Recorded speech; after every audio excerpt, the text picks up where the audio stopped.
hanya untuk mereka yang punya logika. Bagi yang tidak punya logika, skip aja. Kita lagi-lagi menyaksikan betapa arifnya Presiden Jokowi. Dan kita lagi-lagi kembali menyaksikan betapa ngawurnya, betapa kacaunya cara berpikir para musuh Jokowi. Ini terkait peraturan Presiden tentang penanaman modal yang diterbitkan beberapa hari lalu itu. Anda tentu semua tahu, Perpres itu direbutkan karena adanya ketentuan yang mengizinkan investasi baru dalam perdagangan miras. Jadi, bisnis miras yang semula masuk dalam kategori usaha tertutup diubah menjadi usaha terbuka. Keputusan ini langsung dijadikan sasaran tembak. Narasi yang dikembangkan adalah Jokowi melegalisasi miras, menghalalkan miras. Bahkan digambarkan Jokowi memang dengan sengaja ingin menghancurkan Indonesia dengan cara membuat bangsa ini menjadi pemabuk. Jokowi dituduh terbukti sebagai memang anti-Islam. Contoh terbaik dari kekacauan berpikir ini adalah Rocky Gerung. Di channel YouTube-nya dia membuat video dengan judul bombastis, Rezim Miras, pemerintah mabok anggaran rakyat yang disuruh bayar. Jadi dalam argumen Rocky, dikeluarkannya Perpres ini mencerminkan kebutuhan pemerintah pada devisa. Saking butuh duitnya pemerintah, kata Rocky, rakyat pun dikorbankan. Menurut Rocky, pemerintah bukan cuma melegalkan miras, tapi juga menjadikan miras sebagai penghasil devisa. Etika pemerintah buruk, kata Rocky. Pemerintah mencari devisa dengan memabukkan orang.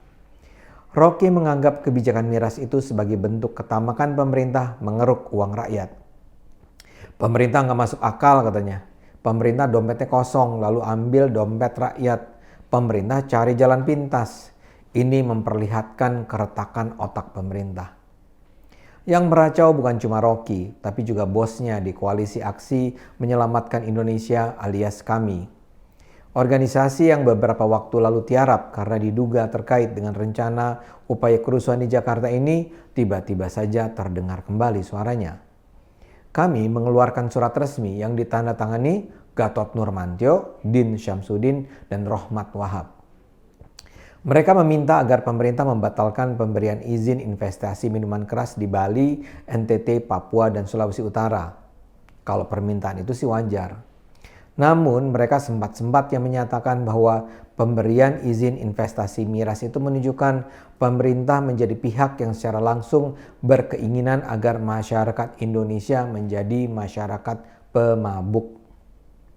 Pada dasarnya mempersoalkan kebijakan pemerintah itu hal yang sehat. Pemerintah yang kuat adalah pemerintah yang bisa mempertanggungjawabkan setiap keputusannya di hadapan publik yang kritis. Namun sikap kritis juga harus dilandasi sikap objektif.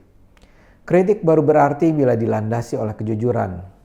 Dan ini yang tidak terlihat dalam kritik orang semacam Rocky Gerung atau kami atau para oposisi ngasal lainnya. Lihat saja kekacauan logika mereka. Pertama, soal tuduhan bahwa kebijakan pemerintah ini merupakan bentuk legalisasi miras. Ini ngawur tingkat dewa. Rocky dan kawan-kawan mengarahkan publik untuk menganggap bahwa Jokowi sedang menjadikan miras yang sebetulnya barang terlarang menjadi barang legal. Setiap manusia berakal sehat di Indonesia pasti tahu bahwa sejak dulu pun miras adalah barang legal di Indonesia. Minuman beralkohol seperti bir atau whisky atau wine adalah komoditas yang legal diproduksi atau diperjualbelikan. Memang penjualannya tidak bisa dilakukan secara bebas. Produk tersebut hanya bisa diperoleh di tempat dan kawasan tertentu. Proses produksinya pun harus memenuhi ketentuan dan syarat tertentu sehingga tidak membahayakan penggunanya. Tapi tetap saja minuman keras itu adalah produk legal di Indonesia. Jadi pernyataan bahwa Jokowi melegalisasi minuman beralkohol adalah pernyataan yang menyesatkan. Sejak lahirnya Indonesia dulu, miras adalah produk legal. Miras adalah haram menurut agama, tapi tak ada ketentuan hukum di Indonesia yang melarangnya. Ini sama saja dengan daging babi atau bahkan rokok. Sebagian pihak mengharamkannya, tapi tetap adalah produk legal. Apalagi meminum alkohol adalah bagian dari tradisi lokal di sejumlah wilayah di Indonesia. Di Bali, NTT, Papua, Sulawesi Selatan, Sumatera Utara memang dikenal minuman keras seperti tuak, arab, sopi, moke, dan balo, dan sebagainya. Melarang minuman beralkohol berarti mengabaikan budaya lokal tersebut. Nah, lalu apa yang baru kalau begitu dari Perpres ini? Jawabannya sederhana.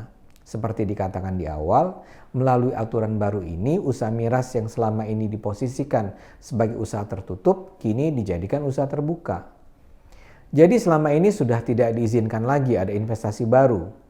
Begitu juga selama ini tidak ada lagi investor asing masuk ke Indonesia untuk menanamkan modal untuk usaha minuman beralkohol. Dengan begitu, merek bir di Indonesia seperti Bintang atau Angker Bir itu tidak punya pesaing lokal baru. Begitu juga akibat pelarangan ini, minuman berkadar alkohol lebih tinggi seperti wine atau whisky harus diimpor. Dengan Perpres ini, kondisinya hendak diubah. Usaha minuman keras yang legal dibuka bagi investor baru, termasuk investor luar negeri.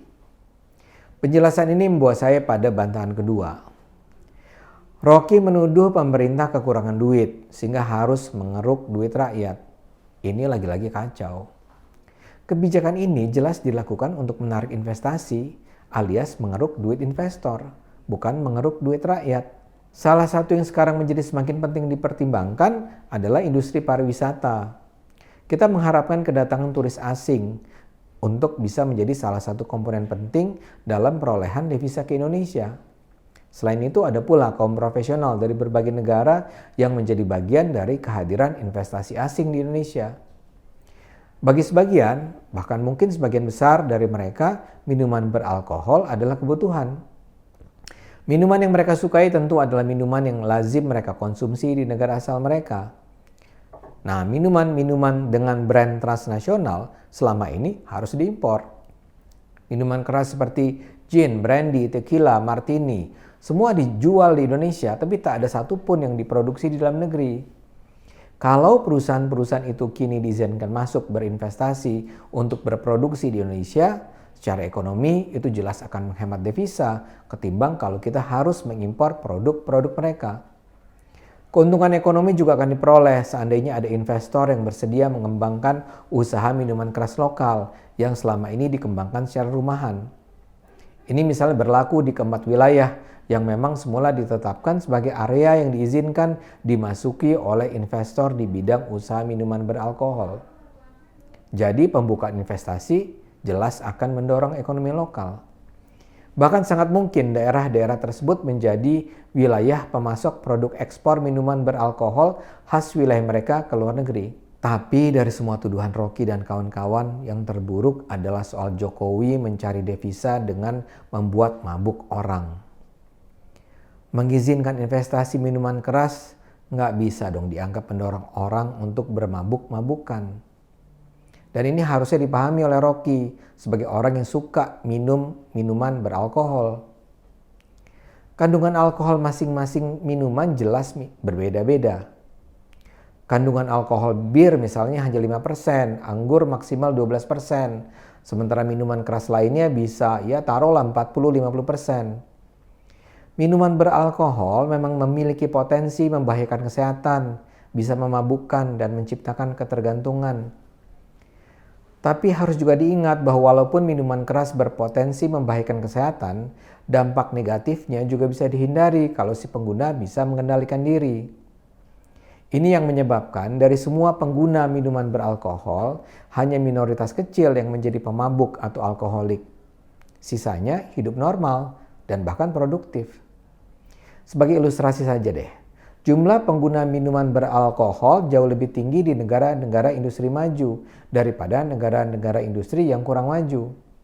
Ini menunjukkan tidak ada korelasi antara minuman beralkohol dengan tingkat produktivitas masyarakat. Minuman beralkohol memang bisa memabukkan, tapi mayoritas peminum alkohol bukanlah pemabuk. Logikanya mirip dengan rokok dan produk tembakau. Merokok bisa menimbulkan kanker dan berbagai penyakit lainnya, tapi hanya sebagian kecil perokok yang menderita kanker. Karena itulah rokok adalah produk legal di Indonesia, tapi distribusi dan pemasarannya dibatasi. Karena itulah di Indonesia, walaupun legal, produksi dan penyebaran miras harus dikendalikan secara ketat. Dalam kaitan itu menghubungkan dibukanya investasi miras di 4 daerah tertentu dengan tumbuhnya budaya mabuk di Indonesia mengandung cacat logika mendasar. Budaya minum dan mabuk di sebagian masyarakat Indonesia harus diperangi dengan komitmen untuk menerapkan, mengendalikan, dan mengawasi aturan tentang konsumsi alkohol di Indonesia. Yang harus diperangi adalah kemudahan untuk menjual dan memperoleh minuman keras ilegal yang dibuat begitu saja oleh kaum pengejar keuntungan yang sama sekali nggak peduli pada keselamatan masyarakat. Tapi setelah mengatakan ini semua, saya tidak ingin menolak keputusan Presiden untuk membatalkan muatan Perpres itu. Dan pada akhirnya kita menyaksikan bagaimana Presiden Jokowi menunjukkan kearifannya. Dia mendengar keberatan masyarakat. Presiden pasti tahu dan sudah memperhitungkan bahwa kebijakannya ini akan membawa manfaat dan tidak akan melahirkan rangkaian dampak buruk sebagaimana didengungkan para pengecam. Tapi Presiden Jokowi arif. Dia juga tahu bahwa keberatan yang diajukan bukannya tanpa landasan. Tentu saja yang dia dengar bukan ocehan Rocky Gerung, Gatot Nurmantio atau Din Syamsuddin. Yang dia dengar adalah mereka yang dengan kesungguhan hati menyatakan keberatannya atas dasar kekhawatiran yang bisa diterima. Sama sekali nggak mudah bagi seorang presiden untuk membatalkan sebuah keputusan yang disahkan hanya beberapa hari sebelumnya. Tapi Jokowi sebagai negarawan mengabulkan permintaan itu. Dia tahu dia harus menjadi pemimpin dari sebuah bangsa yang sangat beragam. Dan karena itu, keputusannya untuk membatalkan Kepres itu bukanlah bukti kelemahannya. Apa yang dilakukannya menunjukkan kekuatannya, bahwa Presiden Jokowi adalah pemimpin negara sesungguhnya. Terima kasih Pak Jokowi. Mari kita terus dukung Presiden dengan akal sehat kita, karena hanya dengan akal sehat, bangsa ini akan selamat.